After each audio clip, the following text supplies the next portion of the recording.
And again, I encourage a lot of people to get, not only the young people, but people in general, just to get in some kind of networking group.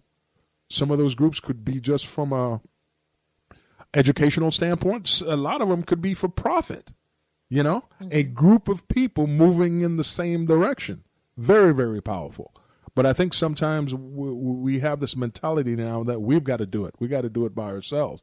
No, I think I know myself, when I was in business by myself, it was quite difficult because, I've got to worry about every aspect of the business. Whereby now I'm in a network, I'm in several networking groups, I have a support system. You know what I mean? I don't have all the answers, but somebody in the group does. I'm a member of the chamber. Somebody in that chamber has that answer to that question that I have. So we can't go it alone. But again, we have to, when we talk about mentoring young people, we've got to give them a direction. We've got to give them a rationale. It's just like leading back up to the insurance thing now. Okay? Mm-hmm. I'm in insurance, but I don't even consider myself a salesperson in insurance. I consider myself an educator because I think the industry has changed so much. It's still changing. You look at healthcare. Healthcare is tremendous. It changes almost on a daily basis. It's about to change tremendously again. How do we keep up with it? The legalese. I tell you, I was being recertified this past few months, and I tell you what, it had more acronyms with the health. I worked at NASA. They had more acronyms than NASA had pertaining to the space shuttle. As far as things to do, but. Insurance is so vital today. I mean, and what is insurance? Insurance is basically transferring the risk from you to another entity, okay? For years, a lot of people had the typical insurance, term or a whole life, okay? Term meaning, anywhere from 10, 20, 30 years, you insure yourself. There was no cash value or anything like that built up. If you died within that period of time, they would pay your offsprings or your beneficiary a certain amount of money. Whole life basically was simple enough. It accumulated cash value to it along with the insurance benefit. But what they have today, and a lot of people have to look into it, is insurance that has living benefits, meaning that you yourself, you're insured that in case anything happens, you pass away, there is a certain amount of money there for your spouse or your dependents to take care of the household, to take care of them, because now your income is gone. But also attached with those policies now are living benefits whereby you can borrow from it. Okay, if you become critically ill, they can give you a portion of the face value of that insurance. Very critical. For years, people like Aflac and other companies have sold critical, terminal, those insurance for those kind of purposes.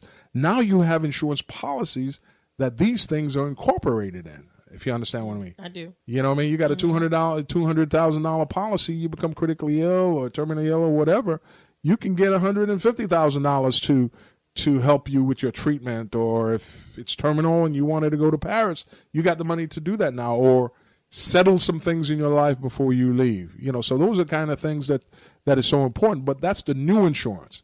And you can't be so old school that you can't listen to these, Even if you got insurance anyways, you should be counseled or reviewed almost on a yearly basis, so to speak, you know what I mean, to see if everything is still intact. You got people out there thinking they have insurance because they bought term life over 30 years ago. It expired, okay? Are you still in force? Now you're 60-something because you haven't kept up with it.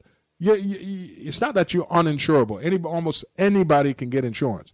It's the cost now.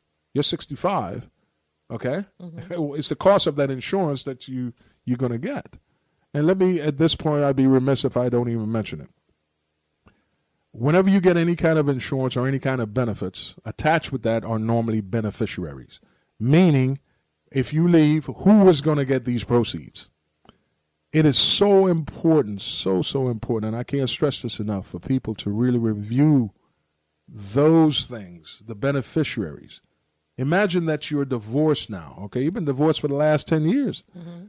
You've been working at this place for 20 years, but when you joined them 20 years ago, your husband was the beneficiary on that $200,000 life insurance policy.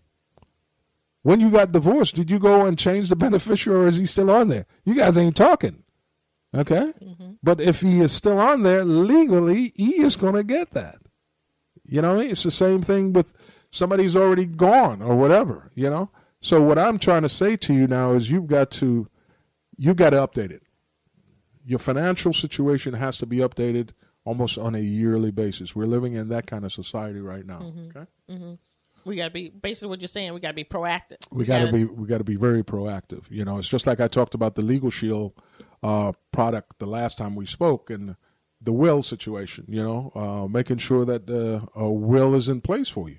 But I must tell you that a beneficiary clause trumps the will. What you got listed on that insurance document as the beneficiary trumps whatever you have on the will also. So the beneficiary statement on any kind of policy is so vitally important. That's good. What's the difference when you talk about life insurance term from whole life insurance, as far as the difference of? Well, the big difference being term life insurance basically is it's just insurance. It's basically insurance. You're paying on a monthly basis. It's a little bit cheaper than the whole life, but you're paying to cover you in case something happens. They pay out a benefit. Whole life, on the other hand, now gives you the ability to have a insurance instrument that not only insures you, but also it's a certain amount. It's almost like a savings account. Some people have the opinion that it's not the best form of savings, but it does while you're paying, it accumulates a cash value, savings, so to speak, that you can either draw out or borrow against. Okay, those are the big difference. But the other, there's other instruments that are out there now, like a index universal life insurance. There's a tremendous amount of instruments that are out there right now that one could get involved with. Some of them quite complex, and one of the mistakes that I think a lot of people are making today is, even though technology has evolved, is to go ahead and get some stuff over the internet. It's cheaper for me to go ahead and get the internet. Well, it's convenient, but I must say to you as an agent, you need somebody, and shop around, yes, but you need someone to sit across from you, press palms. You want to know who that guy is, okay? Have him explain what he's doing, how long he's been in the business, what is his expertise, and have him explain to you what he's offering. You really can't do that too much over the net, so to speak. Some of them had the chat room and all those kind of things, but that's a little bit impersonal.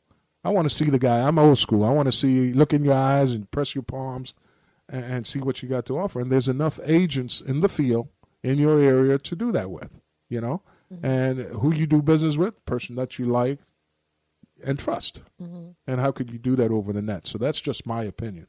So would you also share with someone the different types that they need, like based on their age, or, if someone is 40 versus someone who's 60, right? Will you still go over them, different types? You almost have to. I get to call people that knows that I'm in the business now. They call me and John, so how much is it going to cost?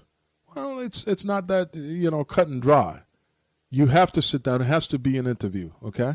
Your health, your age, sometimes the makeup of your household. How many is in the household? Your driving record, believe it or not. Okay. Some insurance companies now is even doing your credit record. Okay. So there's quite a few variables that are involved with a policy and a premium cost that has to be reviewed. You know what I mean? And like I said, I personally, I'm trying to do a business whereby it's interactive. Okay. It's not just selling insurance. It's not just selling legal plan, but I hope to become a consultant with a person that I can advise them. If you buy an insurance, one of the questions I'm going to have for you is, do you have a will in place? Where's it going? And, things of this nature, and just talk in general, because I'm out there, I'm getting as much knowledge as I possibly can. And I possibly want, I'm a little bit more educated than you are when it comes to that. So I'm going to pour out in you as a customer or as a client or whatever, the knowledge that I have, Those are, and I'm sure there's a lot of agents out there that have that same intent.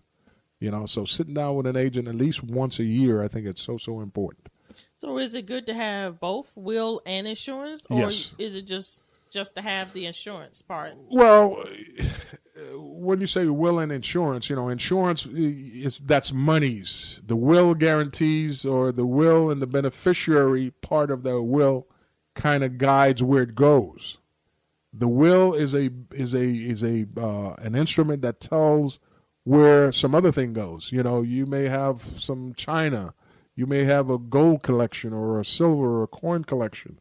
Where does that go? Whereby the insurance policy wouldn't cover those things. The insurance policy would basically cover just what has been paid in there, or the face value, the cash value and the face value of that account. Okay, but in a will, you would still list that insurance also. Oh, that's you good. understand That's what I'm saying? good. Yeah, right. That's you would good stay, for in the will. Yeah. Because sometimes you have some certain families that are not transparent. You may have gotten out a policy or whatever, but you didn't tell anybody that, hey, listen, there's a $200,000 policy that's out there, and you're one of the beneficiaries. It's not 100% you, 50% is yours, and 50% is for John. But in fact, what happens if I didn't tell you that there was a policy? Now I got to go and look for it. It's in the safety deposit box. Did you tell me where the key is? And the insurance company, yes, they're going to get a death certificate. They're not going to, John, we over here, we got $200,000 for you. There's a process. And the longer they keep the money in their account, it accumulates. Eventually, if you present an evidence to them that, hey, listen, Dad died and he had a policy with you, well, they have to pay up at that point. But they're not volunteering that information. Well, I think it's very important, vital information that you said, to have both will and right. insurance, and also to put the insurance on a will. On a will, I've never heard anyone say, "Oh, put your insurance on a will." Oh yeah, they always ask who's the beneficiary. Oh, put everything that you want to give or whoever it be. But this is the first time we ever hear anybody say, "Put your insurance on your will." Because again, think about it. If and I think one of the biggest problems, again, and I say that only because I know a lot of family are not transparent. They're not transparent as far as what's out there. There are some. But by and large, particularly in my community, they're not really transparent. So, like I said, somebody might die and you don't even know, you suspect that they may have. But what's wrong with saying, hey, listen, I do have a $200,000 policy. Your name as one of the beneficiaries. Here's where it's at and all that. Upon my death or whatever, this is where you can find it and all that. But you'd be surprised at how many people keep it a secret, or they forgot, Another thing that I've got to expand on here, because I do also employees benefits. I go out and I work for Gallagher Company, and I go out in the fourth quarter and we sign up large companies, schools, hospitals, and things of this nature. Insurance policies that are paid for by a company. You may work for XYZ company, and yes, you may have $50,000, $100,000 policy with the company. Just know that when you leave, that policy does not leave with you. So just think of the scenario that you're with a company for 30 years, okay? And you may have a $200,000, $300,000 policy with that company being paid for by that company. When you leave at 60 or when you leave at 50, it does not go with you, or it can go with you, but it's going to go with you at that age that you leave. Right. So even though you have a certain amount of insurance within a company, I would still encourage you to get something for yourself. You are the payee of that company, of that insurance policy. You understand what I'm saying? Yeah, because that's a big mistake a lot of people make in that, well, I got insurance. After you retire, that insurance, like I said, by and large, really does not go with you. So now you have to start over from scratch at that age. And the premiums of insurance is based on, one of the things that it's based on is your age. The younger you have, the better it is. Another thing that I would encourage a lot of young couples that are starting out, you have a young, newborn or whatever, get an insurance policy. It's cheap.